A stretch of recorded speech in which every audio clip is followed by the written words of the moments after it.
ask you 2 rapid fire questions. Gloves. Do you think gloves should be worn between every single client as opposed to washing hands? I don't really. I don't feel that they should.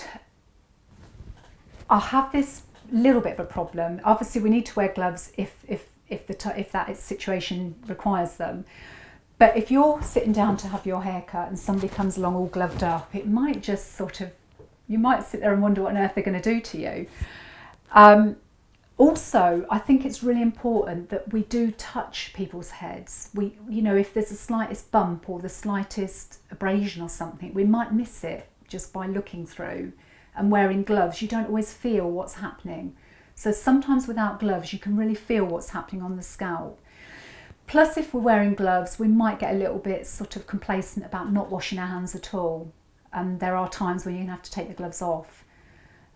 So I don't particularly feel that that's the way to go, unless if somebody had a particular infection that you felt you'd got to put gloves on for, you really wouldn't be cutting the hair anyway, because you could, move that infection about the scalp. So if somebody had an infection, you wouldn't want to cut the hair anyway at that particular moment. So I personally don't. Washing hands over gloves. Washing hands over gloves, and also you can use your hand gels as well, but you need to wash it again. You have to wash your hands first and then put your sterilising gel on afterwards. Tracy, another area of concern for me is the dusting down brush, the neck brush. What potential hazards do you see within the neck brush if they're not sterilised or checked over correctly? The first thing that comes to mind would be head lice. I think the brush itself, usually they're made of bristles, or even if they're nylon, but they resemble bristles.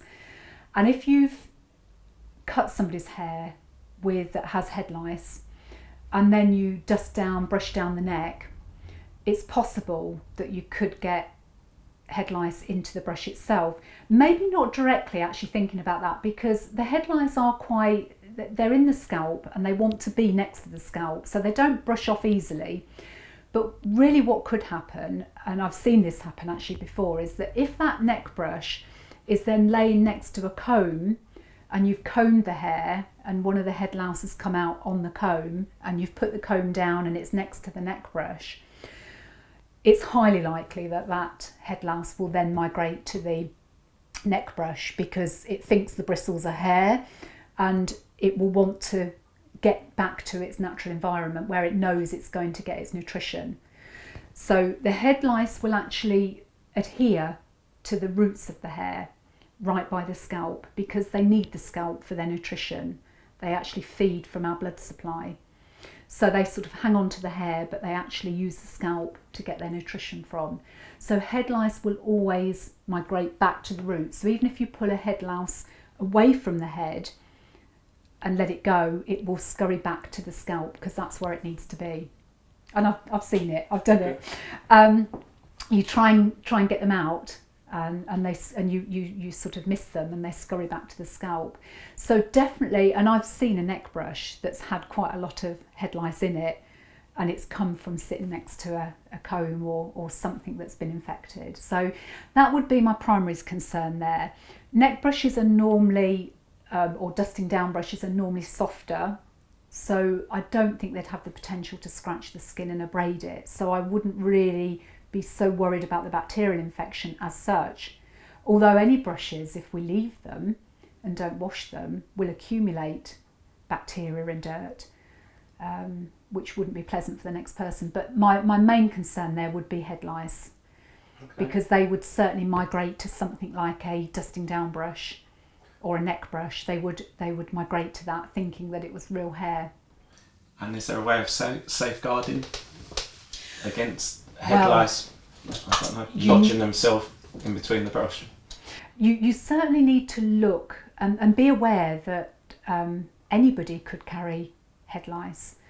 We tend to think it's always children, but you get a lot of grandparents now looking after children while the parents are at work. So I've seen somebody came into my clinic, quite an elderly lady, and her head was full of head lice. and she looked after the grandchildren regularly. So, you know, don't think it's just going to happen to children. So before you actually proceed with the haircut, you should just do a sort of quick look, part the hair, have a little look, especially around the crown area, but also in the nape as well. They're the areas that are most common really to have the head lice. And also the patient may say that they've got an itchy scalp, because head lice will give you an incredibly itchy scalp. So if anybody says, oh, I'm really itching lately, then do make sure that you check the hair and scalp first. And if they do have head lice, then you do need to send them to the chemist to get some ointment to get rid of it, and you mustn't cut the hair because it will be very contagious. Okay. Yeah. And how do you get rid of the head lice from the neck brush if you discover that there is head lice in the head brush?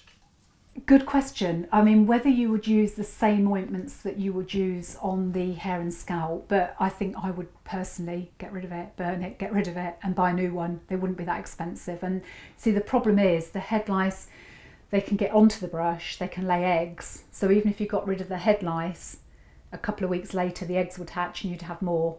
So I don't think it's worth it. For the sake of how much it costs for a neck brush, I would get rid of it and invest in a new one. Okay, so I think it'd be hard to get rid of them completely. So during the consultation process, actually check for head lice to see if there's any signs of it, and if you use that as a first step procedure, it wouldn't make its way to your neck brush. That's right, absolutely, yeah. Okay, perfect. And in closing, Tracy, what would be your advice or recommendation to the government based on some of the practices I've shared with you today within the barbershop in terms of regulating the barbershop? That is a difficult one. It's very similar to hairdressing in general, where anybody can set up a salon, a barbershop, and not necessarily know all the ins and outs of how to run that particular business and how to look after their client's safety. But I think it would be important really to try and regulate the business. And it would even be a good idea if there could be inspections. I mean, we have them in the food industry where we have inspections and health and safety, and I think that would be a really good idea for salons too. Of course you can do it yourself, but I suppose we all put this sort of thing off really, don't we? But it would be handy if there was some kind of regulation really. I think it has to be. When we think about in salons and barbershops, the chemicals that are used, they're really strong. The blades, we've mentioned blades that are used, and clippers, etc., and all the equipment, electrical equipment, sharp equipment. You have to be trained in those areas. You know, it would be, these problems arise a lot of the time because people are unsure what they're doing or haven't been taught what to do. We have to teach people. Indeed. We can't expect people to know everything. So, especially in an unregulated industry. Absolutely. Yeah. And your advice based on what I've told you to the barbershop owners, as this is going out to barbers all over the world.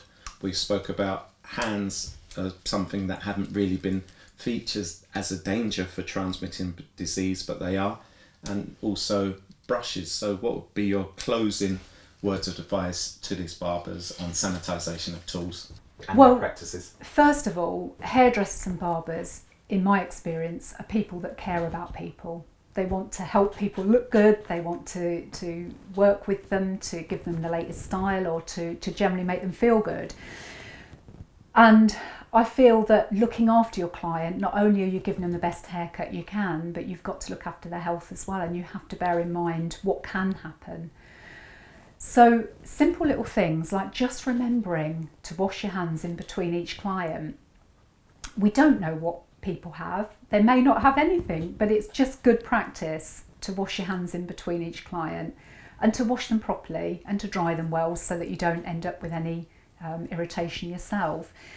And to have, we have to make this easy for barbers. They're busy people. We don't want them having to worry about doing everything, and it takes a long time. And so a couple of Barbicide jars, just make sure that after each client you give just a little nail brush or something. Just get a little bit of detergent on the nail brush, give the comb a bit of a scrub under the water to clean any oils or dirt off it, and then rinse it well, pop it in your barbicide jar. And most barbers should have 2 or 3 combs, I would have thought. They wouldn't just have one. So rotate them and keep them clean. And that's quite a simple thing that shouldn't be time consuming. But just getting into habits, that's the thing. It's actually thinking about it, and then you wouldn't have to. You'd actually do it automatically after a while.